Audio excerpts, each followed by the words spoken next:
आधी रात का समय, एकदम घना अंधेरा और टूटे हुए खंडरों के बीच सुलगती आग। आज के इस खास विश्लेषण में ना हम एक ऐसी रोंगटे खड़े कर देने वाली कहानी को डिकोड करने वाले हैं जो सच में आपको हिलाकर रख देगी। हम बात कर रहे हैं अघोरम की और उसके उस भयानक रहस्य की जिसने एक पूरे गांव की रातों की नींद छीन ली थी। तो चलिए बिना किसी देरी के अंधविश्वास और खौफ की इस डार्क मिस्ट्री में गोता लगाते हैं। ओम झरझर मोलकाय नमः, ओम झरझर मोलकाय नमः। जरा सोचिए, रात के सन्नाटे में गूंजता ये मंत्र, ये कोई नॉर्मल पूजा पाठ नहीं था।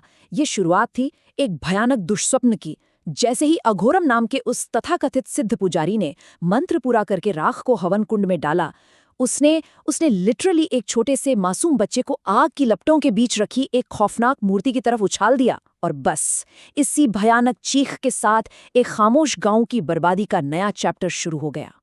पार्ट 1, खौफनाक रात और अघोरम। खैर, सबसे पहले इस अघोरम के कैरेक्टर को समझना बहुत जरूरी है। ये कोई आम इंसान नहीं था। गांव वालों के लिए वो उनका सबसे बड़ा रक्षक था। एक ऐसा इंसान जिसके रहते गांव पर कोई आंच नहीं आ सकती। लोग उसकी बहुत इज्जत करते थे, लेकिन साथ ही उससे बुरी तरह खौफ भी खाते थे।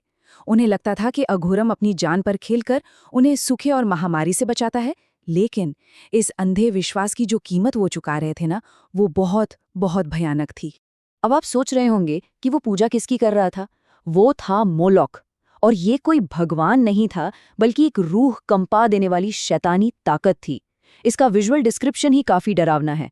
शरीर एक इंसान का, सिर एक भैंस का और पेट में धधकती हुई आग की एक विशाल भट्टी, एक ऐसी भट्टी जो पल भर में कुछ भी राख कर दे। उस भयंकर मूर्ति की लाल चमकती आंखें और अघोरम की वो क्रूर हंसी, मतलब पूरा सीन ही किसी बहुत बुरे सपने जैसा था। चलिए इस पूरी भयानक प्रोसेस को स्टेप बाय स्टेप डिकोड करते हैं। पहला स्टेप, एक मासूम बच्चे को चुनना जिसे वो लोग देवता का प्रसाद कहते थे।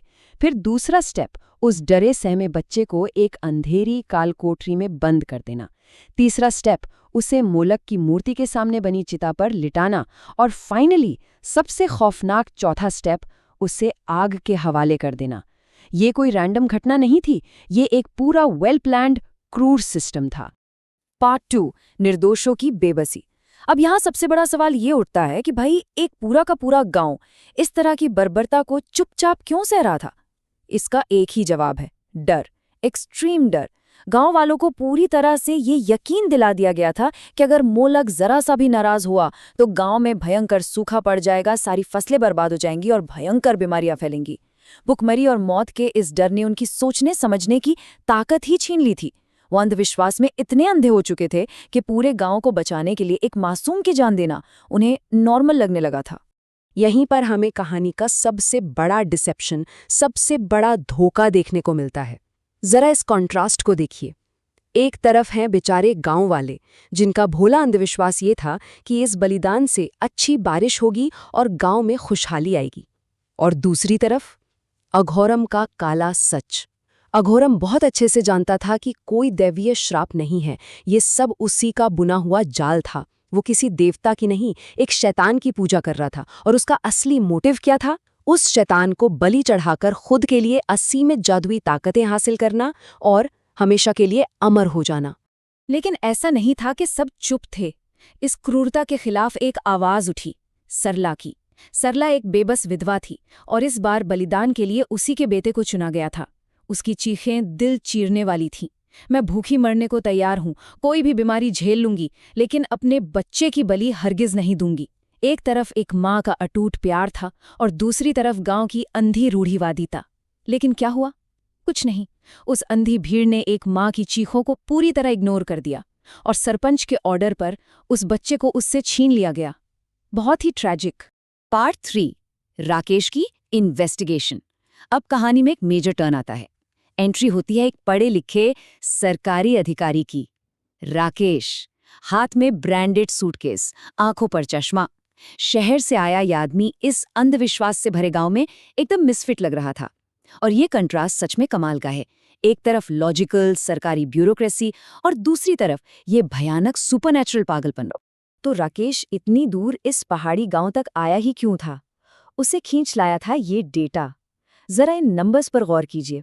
शिक्षा विभाग के रिकॉर्ड के हिसाब से शुरुआत में वहां 75 बच्चे थे, लेकिन धीरे धीरे ये गिनती गिरकर सिर्फ 19 रह गई।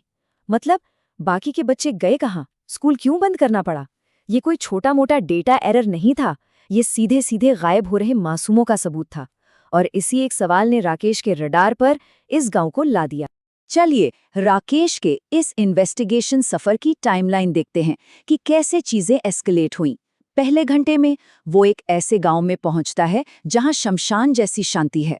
चौथे घंटे में वो घबराए हुए सरपंच से तीखे सवाल जवाब करता है। 8वें घंटे में वो कुछ ऐसा देखता है जो किसी को भी डिस्टर्ब कर दे, बच्चों का एक अजीब सा खेल। 11वें घंटे में सरपंच के घर पर उसे धोखे से कोई नशीला पदार्थ पिला दिया जाता है। और फिर 14वें घंटे में वो एक बहुत ही भयानक दुष्स्वप्न से हाँफते हुए जागता है। और वो जो 8वें घंटे में राकेश ने बच्चों को खेलते देखा था ना, वो कोई नॉर्मल आंख में चौली नहीं थी।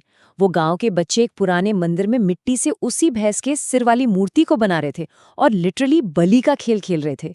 जरा सोचिए, जिन मासूमों की उम्र हंसने खेलने की होती है, वो अमावस्या, बलि और महामारी जैसी खौफनाक बातें कर रहे थे।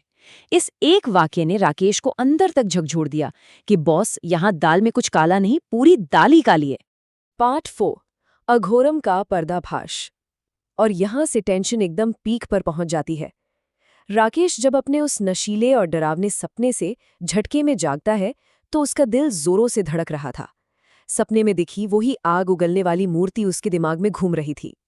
तभी छत से उसने देखा कि दूर जंगल में उन खंडरों के बीचों बीच आग धधक रही है। उसे समझते देर नहीं लगी। बिना एक सेकंड वेस्ट किए राकेश सीधा उस आग की तरफ दौड़ पड़ा। ये वो मोमेंट था जब अघोरम का असली चेहरा बेनकाब होने वाला था।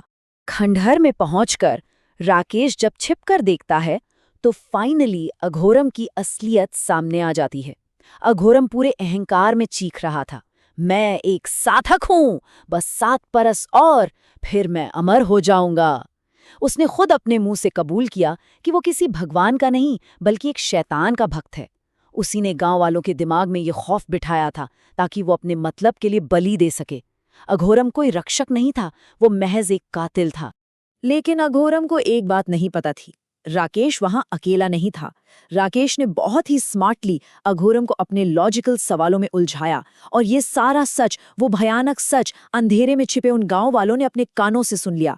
पूरा पासा पलट गया। सबसे इमोशनल मोमेंट वो था जब एक बूढ़े आदमी को रियलाइज हुआ कि 20 साल पहले उसके पोते की जो बलि दी गई थी वो किसी देवता के लिए नहीं, इस ढोंगी के लालच के लिए थी। खौफ का वो तिलिस्म पूरी तरह टूट चुका था और उस बेकाबू भीड़ ने अघोरम को दबोच लिया। भीड़ का गुस्सा अब 7वें आसमान पर था। उस रात अघोरम का कोई जादू, कोई मंत्र काम नहीं आया। उसे उसी खौफनाक अंत का सामना करना पड़ा जो उसने दूसरों के लिए चुना था। गांव वालों ने उसे उठाया और सीधा मौलिक के पेट में धधकती उसी आग की भट्टी में फेंक दिया जहां उसने ना जाने कितने मासूमों की जान ली थी। उन सुनसान खंडरों में कुछ देर उसकी चीखें गूंजी और फिर एकदम सन्नाटा छा गया। बहुत ही ब्रूटल, लेकिन शायद यही उस हैवान के लिए एकदम सही इंसाफ था। पार्ट 5, बुराई का अंत। तो क्या कहानी यहीं खत्म हो गई? बुराई का सचमुच अंत हो गया?